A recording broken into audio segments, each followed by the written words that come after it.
We're at the zoo. Okay. We're at the zoo. Here we go. The park. As Julia walks, I sneak peeks out of her backpack like I always do. We pass the meerkat family poking out from their den, holes like the whack-a-mole game they used to have at Max Mall. I see the flashy flamingos with their one-legged balancing act and the terrifyingly beautiful tigers. Even their cute cubs give me the willies. Families, I've noticed, take a lot of different shapes. Jim and Joe, the penguins, adopted an abandoned egg, and they are the sweetest doting parents you ever saw. I see it with humans at the park, too. Families of all shapes and sizes and colors and genders, and yep, they all seem to do just fine. We round a corner past Sea Otter Alley. Oliver and Olivia are floating calmly on their backs, holding each other's paws. It's pretty adorable, I have to admit. But me, I don't need the trouble that comes with family. Babies puking, toddlers whining, spouses nagging. Talk about a design flaw. This is a good picture. And there's the otters kind of in the background. Change. Park's pretty big. Lots of twisty paths and fascinating smells. All the parts have names. There's the African Aviary, the Outback, Penguin Cove, Limmerland. It's like puzzle pieces of the world. A little Africa here, a little Asia there. Dogs, you can find us pretty much everywhere. Our territory is Earth. As long as we're hooked up with humans, that is. Along the shady paths, volunteer guides will answer your questions. They'll tell you about how animals used to roam one part of the world or another until things changed. Things change. That's one thing I've figured out. Don't ever assume a little patch of the planet belongs to you. Things change.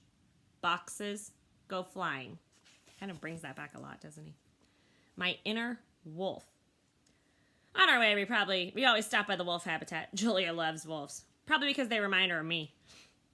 You have to look hard, maybe squint a little. But if you try, you can catch a hint of my inner wolf. It's in the eyes, mostly. Also in my distinguished profile. I dream I'm a wolf sometimes, and when I wake up, I'm panting and my fur's on alert, and I'm feeling, yeah, the world could hurt me, but I could hurt the world right back even harder. Like there's a dangerous, hard part of me chained inside, struggling to go free and just, I don't know, get even. But then I go see what's for breakfast. So he thinks he's like a wolf, and then he, walks over to his doggy bowl and gets his food. Kimu. There's a gray wolf at the park who makes me a little jittery. Jittery as in I sometimes worry he might like to eat me. His name is Kimu. We struck up a conversation when a mutual acquaintance of ours, a mockingbird called Mitch, introduced us one day. Like Nutwit. Mitch likes to taunt me because I'm domesticated. Gives me a lot of grief about how free he is, soaring stringless over the whole town. I'm not the only one who's pampered, I said one day. I mean, look at Kimu. He's not exactly running wild. As soon as the words were out of my mouth, I regretted them. And when I looked at Kimu's I could kill you with one quick bite expression, I really regretted them. In any case, I said, moving the subject along, I lived wild. It ain't a picnic for a dog. What was it like? Kimu asked. He moved closer to the edge of his domain. He had a strange odor, intense and scary and a little bit intoxicating. Well, I was just a pup, I said, abandoned by the side of the highway. Kimu was listening intently. Must have been tough. All I could think of was food, water. I didn't like the catch in my voice. Owl got me. Those guys are fierce, Kimu said. Can't hear them coming. I know, right? I relaxed a little. I hate owls, said Mitch. Hate them with a passion. They eat birds, So do wolves, said Kimu, giving Mitch a meaningful look. So you were wild? So you were wild once? I asked Kimu. Never. Born and raised in captivity. Suzu over there? She was. She told us stories that could curl your fur. Honestly, it's nice to have a roof over my head. It's tough out there, man. Really tough. I suppose, said Kimu. I looked at him and for the first time wondered if I really did have any wolf in me. He was a majestic animal with teeth that could shred a tree trunk. I am also majestic, but more portable, with teeth that could mangle a pencil with enough time and effort. Hey, Bob, Mitch said. Do dogs howl the way wolves do? Of course we do. So let's hear something, a duet maybe. He fluttered his wings, revealing startling patches of white. Do you know, Talk to the Animals? They play that on the carousel. Go away, Mitch, said Kimu with just the right amount of menace in his voice. Come on, just a little howling. Pretend there's a moon. Pretend you're free. Pretend. Kimu growled. And so did I. He was pretty impressive. guttural, deep. It spoke of death and dismemberment and all kinds of unpleasant bird nightmares. I growled too. It spoke of me being mildly peeved. Still, Mitch got the message. He disappeared, a blur of wings. Actually, I've never howled at the moon, I admitted. Me neither, said Kimu. I'd feel kind of silly doing it here. Here's a picture. Just a small one. It was on the last page. I forgot to show you. So just kind of interesting, his relationship with other animals and how they view the world. Like, it's kind of interesting to see how the wolf views the world and how the bird views everything too, and their opinions on humans and their lives and captivity and stuff. Enrichment. We're almost to my favorite spot in the park. The great thing for me is that one corner of Gorilla World juts up against Elephant Odyssey, the area where Ruby lives. A low stone wall separates the two spaces, and there's a moat on the elephant side. The sections connect like two slices of pie, and my secret spot is right at the center, where I can hang out with my crew, Ivan and Ruby. Both have access to indoor habitats, which is great when the weather isn't cooperating. The indoor space for gorillas ain't bad. I call it the Gorilla Villa. It has tons of ropes and hammocks and branches to climb. Humans watch through a thick wall of glass while the young gorillas run around like kids at recess. But whenever Julie and I visit, we can almost always find Ivan and Ruby outside. We trudge up a little rise, though it isn't much of a hill. We live in a pretty flat part of the world. From there I can see just about everything. The park, the parking lot, the creek. Far beyond that, every now and then, I can even catch a glimpse of the ocean. My secret place is a little hard to get to, right near the keeper's shed. Nicely hidden by trees and bushes. Under a big magnolia tree, there's a bench shaped like a gorilla holding out his arms. Julia likes to sit there and draw. Sometimes she does her homework, which smells like frustration, with a hint of eraser.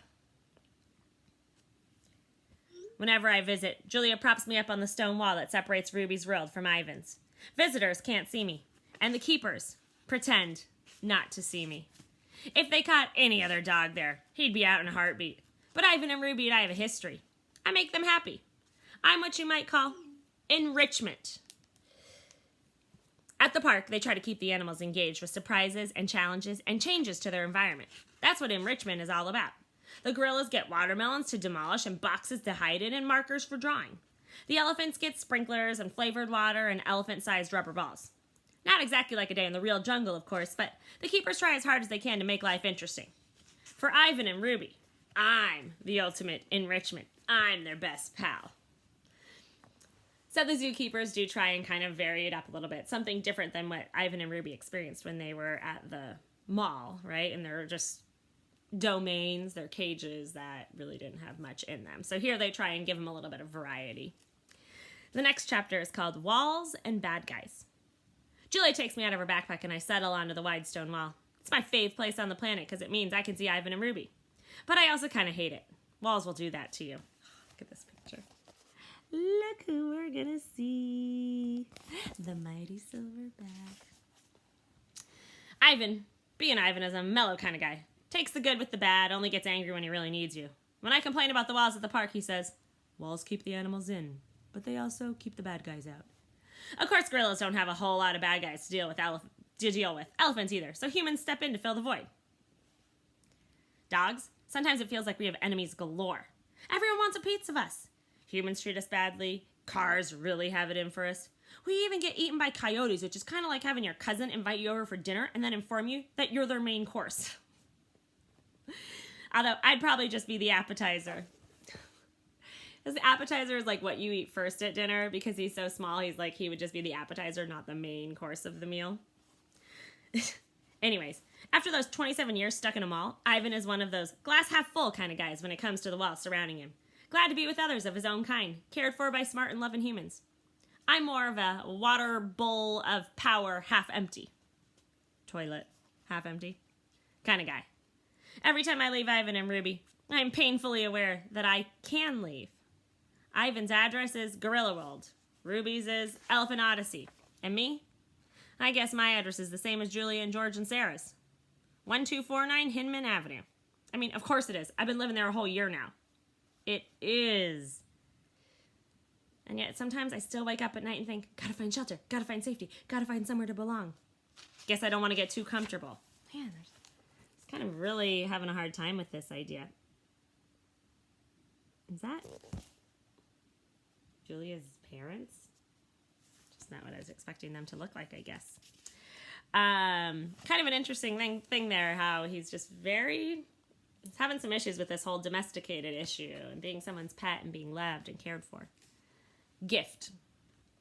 Once I'm in my spot, I don't have to do a thing because Ivan and Ruby always know when I'm there. Gorillas and elephants have great schnozzes too. Also, I pride myself on staying extra fragrant. It's a gift. Extra smelly. Ivan. Ivan gets to me first. Bob. He knuckle walks up the hill. Knuckle runs, actually. And he looks as glad to see me as I am to see him.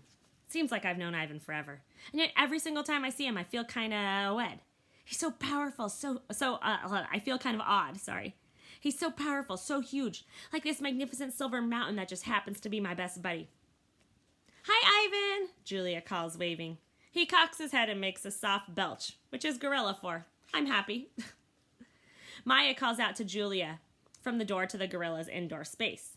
Maya's a zoologist, which is a hoity-toity way of saying she's got a thing for animals. It was Maya and a lot of other good folks who helped get Ivan and the rest of the mall animals moved to better places. Julia unhooks my string and gives me a stern look. No funny business, you, she says, and then she kisses me on the head and stay out of sight. Ivan sidles up as close to the stone wall as he can get. I was worried you wouldn't come today, he says. Weather and all. Another hurricane, I say. It's freaking everybody out. Above me, magnolia branches sway. Leaves rustle and shiver. Even the trees seem uneasy. What's new? Ivan asks. He lies back on the grass and wriggles contentedly, scratching an itch, no doubt. Not much. Had a weird dream last night. I pause. You were in it. And me. And Ruby. And Stella, too. Ivan gazes at the darkening sky. Stella? He says. Now there was a great friend. Classiest elephant you'll ever hope to meet. The best, I agree. I miss the old gal. We fall silent. All good with you? I ask after a moment. No point in dwelling on sad stuff or bad dreams. Kenyani's getting on my nerves a bit.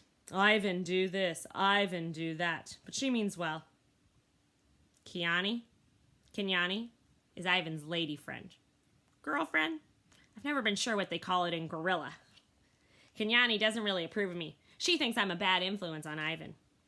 I like to think she's right. Ivan is 400 pounds of pure power, but Kenyani is 400 times scarier. Trust me, I've seen her in a bad mood. I've also seen her teeth. Make mine look like toothpicks. Ivan and Kenyani don't have kids, but they're a bunch of baby and juvenile gorillas hanging around. They call him Uncle Ivan, and he puts up with their antics. Ivan's always been a good sport. If I had a gorilla toddler hanging off me, I'd be tempted to use my toothpick teeth. Okay, I'm going to stop there.